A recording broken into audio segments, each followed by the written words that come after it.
वो भेड़िया आई उठा ले गए, देखा रपटाए गए न दू जनी, नहीं पावा।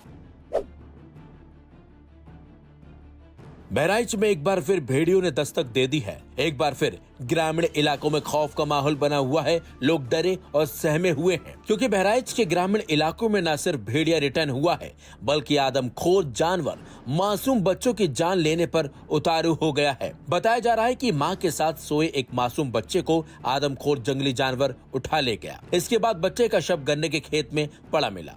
इस घटना के बाद जहां एक और इलाके के लोग इस भेड़िए का हमला मानकर दहशत में हैं, तो वहीं जिले के डीएफओ ने घटनास्थल पर सियार का फुटमार्क मिलने की बात कही है। उन्होंने भेड़िए के हमले की बात को सिरे से नकार तक दिया है, जबकि क्षेत्रीय बीजेपी विधायक ने डीएफओ के बयान को असंवेदनशील बताया है। दरअसल थाना हरदी क्षेत्र के गंदमार गढ़वी पोरवा खुमनाई खुशबू ने बताया कि रात को गांव में जब वो अपने 2 साल के बेटे आयुष और बेटी के साथ घर के बरामदे में सोई हुई थी, उसी दौरान रात में भेड़िया आया और उसके बच्चे को उठा ले गया। जब उसने देखा तो वो उसके पीछे पीछे दौड़ी, लेकिन उसे पकड़ नहीं सकी। रात में बच्चे को बहुत ढूंढा गया, लेकिन वो नहीं मिला। सुबह गन्ने के खेत में उसकी लाश पड़ी मिली। बच्चे के मुंह पर जानवर के दांत और सीने पर पंजे के निशान मिले हैं।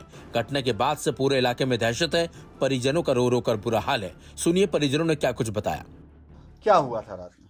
वो भेड़िया आई उठा ले गए, देखा रपटाए गए न दू जनी, नहीं पावा। आप दौड़ी थी पीछे? हाँ, पाछे पाछे गए न, 2 कुत्ता गए, पाछे से हम गए न। अब अंधेरे में नहीं पता लगा कैसे चले गए, कैसे क्या हुआ? अब हम नहीं जान पावा है। खटिया पर से उठाए लेगा है तो बिटिया देखी से कहे हाय अम्मा भैया हमार लईगा, भैया हमार लईगा। अब हम का करी तो दौड़त हुआ चली गए, हम चले गए। नहीं दे उठावत भैया बिटियावत अरे दसनी रहा ये दे नौसी डारी से देखो दसनी। हाँ। डीएफओ अजीत सिंह ने बताया कि घटनास्थल से उन्हें जो पैरों के निशान मिले हैं वो सियार के हैं। वहीं जब उनकी टीम ने ड्रोन से तस्वीरें ली तो क्षेत्र में 2 सियार भी नजर आए। सुनिए अजीत सिंह का पूरा बयान। गदामार में जो महसी तहसील में पड़ता है, वहाँ पर 1-2 वर्ष का बच्चा जिसका नाम आयुष था, अपने ननिहाल में आया था। उसको सूचना मिली कि उसको रात में 12 से 1 बजे के बीच में कोई जानवर उठा ले गया। हमारी टीम तत्काल पहुंची, उसका सर्च ऑपरेशन चलाया। सुबह बॉडी रिकवर हुई और बच्चा मृत था। उसको पोस्टमार्टम के लिए भेज दिया गया। हम लोगों ने चारों तरफ सर्च अभियान चलाया कि किस जानवर के द्वारा घटना कारित हो सकती है। बॉडी से जिस गन्ने की तरफ वो लोगों ने भागते हुए देखा है जानवर को, उधर सियार के पग चिन्ह मिले थे और गन्ने के खेत में भी बाड़ी से लगभग 250-300 मीटर दूरी पर सियार दिखे भी, 2 सियार दिखे हैं।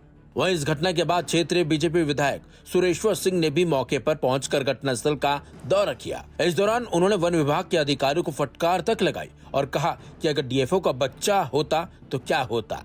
जब भी घटना घटती है, अजीत सिंह डीएफओ हैं, यहाँ पे एसडीओ हैं, डीएफओ का चार्ज उनको मिला हुआ है। और जैसे घटना घटती है उनको ये ज्ञान प्राप्त हो जाता है कि सियार ने खाया है। अगर सियार ने खाया तो 5 भेड़िए पकड़ करके गोरखपुर और अन्य चिड़ियाघरों में कैसे गए? अगर सियार ने खाया तो 10 मृतक को और अन्य घायलों को मुआवजा कैसे दिया गया? और बिना कहीं देखे हुए, बिना किसी से पूछताछ किए हुए घटना स्थल पर अजीत सिंह का पहुंचना और उनके रेंजरों का पहुंचना और ये कह देना कि सियार ने खाया है। लोग इतने आक्रोश में हैं कि मुझको तो लगता है कि अगर कहीं दोबारा घटना हो गई, और घटना होगी ही होगी। गत वर्ष तो जब पानी भर गया था तब घटनाएं शुरू हुई थी, तभी इनका कार्यकाल होता है इनके पागल होने का। अब की तो 2 महीने 3 महीने पहले से घटनाएं शुरू हुई हैं, और जैसे ही नदी में पानी भरेगा ये उसका लाभ उठा करके, गन्ना बड़े होंगे, फसल बड़ी होगी, उसका लाभ उठा करके और मासूम की खाने का काम करेंगे, बड़े लोगों को वहीं पर मार करके छोड़ने का काम करेंगे।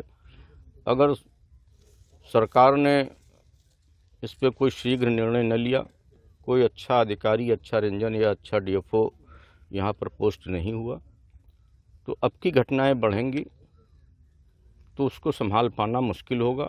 बता दें आपको, करीब 9 महीने पहले भी इसी महसी इलाके में आदमखोर भेड़िए के हमले में एक महिला समेत 10 मासूमों की जान चली गई थी। साथ ही कई अन्य लोग भी इसमें घायल हुए थे। उस दौरान क्षेत्रीय विधायक सुरेश्वर सिंह ग्रामीणों को सुरक्षा देने के लिए बंदूक लेकर खुद रात रात जाग कर घूम रहे थे। सीएम योगी आदित्यनाथ ने भी भेड़िए प्रभावित महसी इलाके का दौरा कर पीड़ित परिवारों से मुलाकात कर उन्हें सरकारी सहायता दी थी। सीएम ने लोगों को आश्वासन दिया था कि जब तक सारे भेड़िए पकड़े नहीं जाएंगे तब तक वन विभाग क्षेत्र में काम करता रहेगा। लेकिन अब एक बार फिर इलाके में दहशत बनी हुई है और आदमखोर की दहशत से लोगों को नींद नहीं आ रही है। और जिस तरीके से घटना हुई है उसने एक बार फिर ये बता दिया है कि गांव में फिर से दहशत गर्द, यानी कि जो आदमखोर दहशतगर्द भेड़िया है उसकी फिर से वापसी हो गई है, जिसके बाद अब ग्रामीण दहशत में है।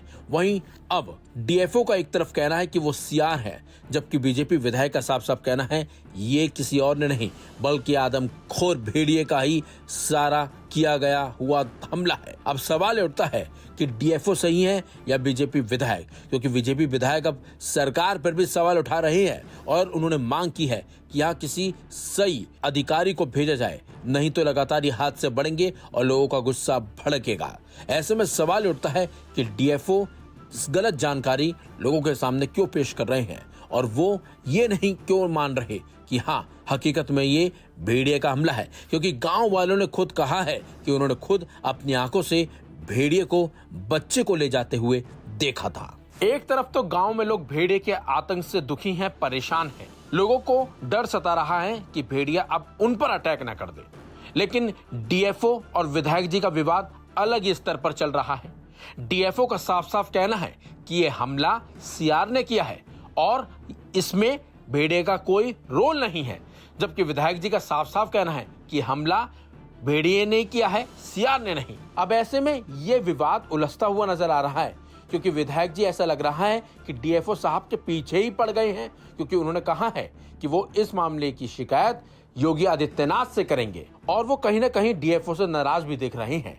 ऐसा लग रहा है कि इन दोनों का विवाद कोई पुराना है और ये अब भेड़िए पर अटका है। फिलहाल देखना होगा इन दोनों का विवाद कब सुलझता है और जो वन विभाग है वो भेड़िए को कब तक पकड़ता है।